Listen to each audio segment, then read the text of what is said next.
एक बार की बात है। एक महात्मा जी अपने कुछ शिष्यों के साथ जंगल में आश्रम बनाकर रहते थे। एक दिन कहीं से एक बिल्ली का बच्चा रास्ता भटक कर आश्रम में आ गया। महात्मा जी ने उस भूखे प्यासे बिल्ली के बच्चे को दूध रोटी खिलाई। वह बच्चा वही आश्रम में रहकर पलने लगा। लेकिन उसके आने के बाद महात्मा जी को एक समस्या उत्पन्न हो गई कि जब वे संध्या ध्यान में बैठते तो वह बच्चा कभी उनकी गोद में चढ़ जाता, कभी कंधे पर या सिर पर बैठ जाता। तो महात्मा जी ने अपने एक शिष्य को बुलाकर कहा, देखो, जब मैं संध्या ध्यान पर बैठूं, उससे पूर्व तुम इस बच्चे को दूर एक पेड़ से बांध कर आया करो। अब तो यह नियम हो गया। महात्मा जी के ध्यान पर बैठने से पूर्व पहले बिल्ली का बच्चा पेड़ से बांधा जाने लगा। एक दिन महात्मा जी की मृत्यु हो गई तो उनका एक प्रिय काबिल शिष्य उनकी गद्दी पर बैठा। वह भी जब ध्यान पर बैठता तो उससे पहले बिल्ली का बच्चा पेड़ से बांधा जाता। फिर एक दिन तो अनर्थ हो गया, बहुत बड़ी समस्या आ खड़ी हुई। बिल्ली का बच्चा खत्म हो गया।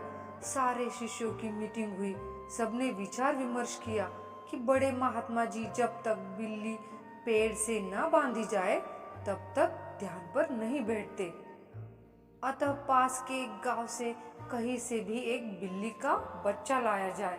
आखिरकार काफी ढूंढने के बाद एक बिल्ली मिली, जिसे पेड़ पर बांधने के बाद महात्मा जी ध्यान पर बैठे।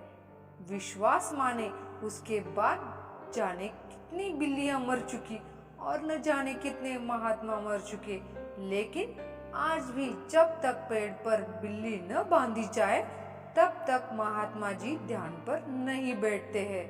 कभी उनसे पूछो तो कहते हैं, यह तो परंपरा है, हमारे पुराने सारे गुरुजी करते थे, वे सब गलत तो नहीं हो सकते। कुछ भी हो जाए, हम अपनी परंपरा नहीं छोड़ सकते। हम सभी के साथ ऐसा कभी न कभी अवश्य हुआ है। जरूरत इस बात की है कि हम ऐसी परंपराओं और अंधविश्वासों को अब और ना पनपने दें और अगली बार ऐसी किसी चीज पर यकीन करने से पहले सोच ले कि कहीं हम जाने अनजाने कोई अंधविश्वास रूपी बिल्ली तो नहीं पाल रहे। हमें पूर्ण विश्वास है कि यह कहानी सुनने के बाद आप भी किसी भी प्रथा का कारण जाने बिना उसका अनुकरण नहीं करेंगे और यह बात औरों को भी समझाएंगे। अगर आपको मेरी ये कहानी अच्छी लगी हो तो हमारे चैनल को सब्सक्राइब करना ना भूलें।